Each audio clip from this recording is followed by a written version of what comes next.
Hadis Abu Nawas itu berdakwah bahwasanya dalam sholat tidak diperbolehkan untuk sujud.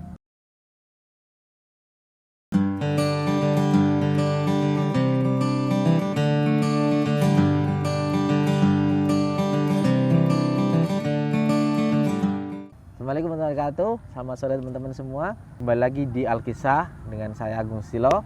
Kali ini kita akan berkisah tentang Abu Nawas lagi. Kisah Abu Nawas kali ini akan sedikit sarkas.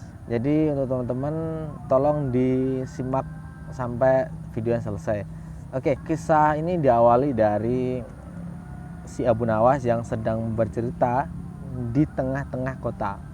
Jadi saat si Abu Nawas ini bercerita di tengah-tengah kota di Baghdad sana, si Abu Nawas ini tidak tahu kalau dia sedang diawasi oleh salah satu prajurit kerajaan. Karena gara-gara kasus yang kemarin. Jadi kalau untuk kalian yang belum nonton video yang kemarin, tonton dulu karena saling berhubungan. Jadi waktu si Abu Nawas sedang istilahnya berdakwah di tengah-tengah kota, dia tidak tahu kalau sedang diawasi. Di dalam dakwahnya adalah salah satunya si Abu Nawas ini berbicara bahwa tidak perlu sujud di dalam sholat. Jadi saat sholat si Abu Nawas ini melarang untuk sujud. Nah, sonten si prajurit yang mendengar ini kaget. Padahal si Abu Nawas adalah seorang yang bisa dikatakan alim di sana. Lalu kenapa dia malah melarang orang untuk tidak boleh sujud dalam sholat? Ini ada apa? Kekagetan ini belum selesai. Setelah ucapan tadi, si Abu Nawas berbicara lagi bahwa semua orang dan termasuk dirinya serta raja pun termasuk dalam kategori orang-orang yang suka fitnah, kata si Abu Nawas. Nah, prajurit yang mendengar itu lebih kaget lagi. Tanpa pikir panjang, si prajurit itu langsung lari ke kerajaan, lari untuk melapor ke si raja. Jadi prajurit ini lari nyampe di kerajaan, langsung dihadapkan ke raja, melaporkan bahwa ya tuanku, saya ingin melaporkan suatu hal yang sangat penting. Lalu oleh raja dipersilahkan. Prajurit pun berbicara bahwa ternyata si Abu Nawas ini sesat, tuanku. Raja pun kaget, sesat kenapa? Tadi si Abu Nawas itu berdakwah bahwasanya dalam sholat tidak diperbolehkan untuk sujud. Raja pun langsung berdiri terus marah, lalu memerintahkan panggil si Abu Nawas ke sini, lalu kita hukum mati. Belum sempatnya si Abu Nawas selesai berdakwah, tiba-tiba diajaknya si Abu Nawas ini ke kerajaan. Tapi sebelum diajak, si Abu Nawas bertanya, wahai para prajurit, kenapa engkau ingin membawa aku ke kerajaan, ada apa? Lalu si prajurit cuma berbicara, kau telah melakukan pelanggaran yang amat sangat besar. Raja pun marah, lalu ingin memanggilmu kerajaan. Oke.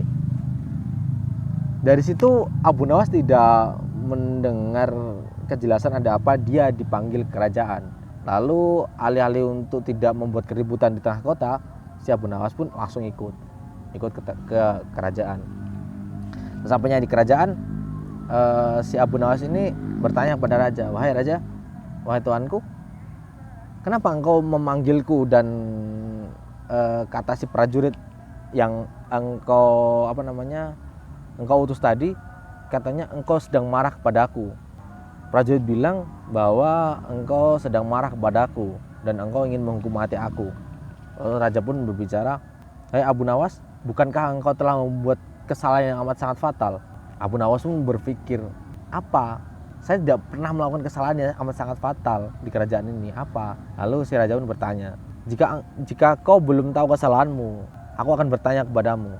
Pertanyaan pertama, apakah benar kau melarang orang untuk sujud dalam sholat? Abu Nawas pun dengan wajah yang santai dan tenang, dia menjawab, iya tuanku, aku melarang itu.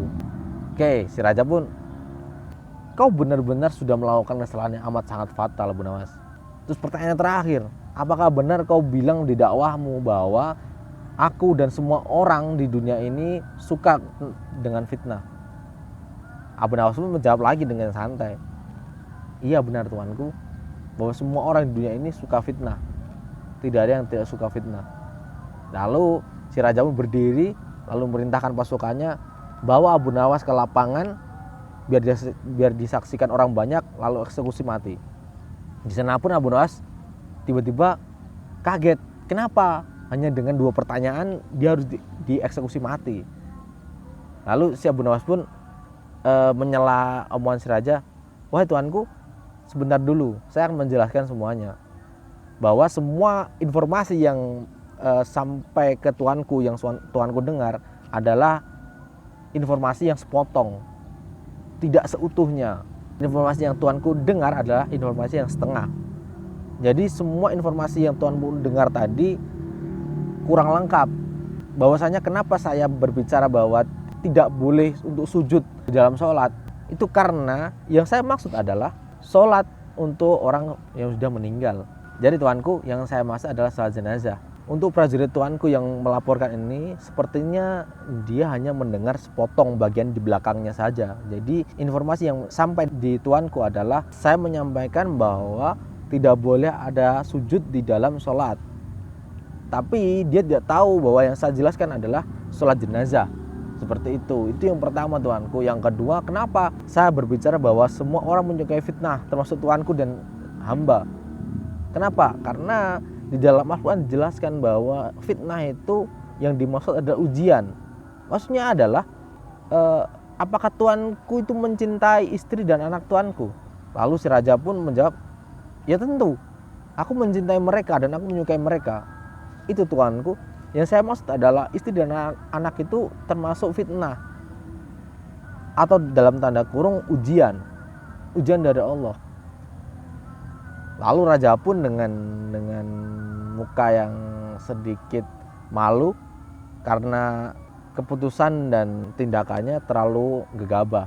Jadi dengan sedikit malu raja pun membebaskan si Abu Nawas. Lalu si Abu Nawas berpesan untuk pasukan kerajaan bahwa jangan pernah mendengarkan suatu hal hanya sepotong.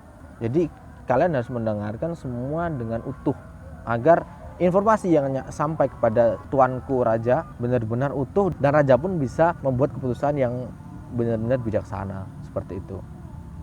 Jadi pesan dalam kisah ini adalah, karena zaman sekarang zaman informasi dan zaman sosial media, jadi semua informasi terbilang setengah-setengah.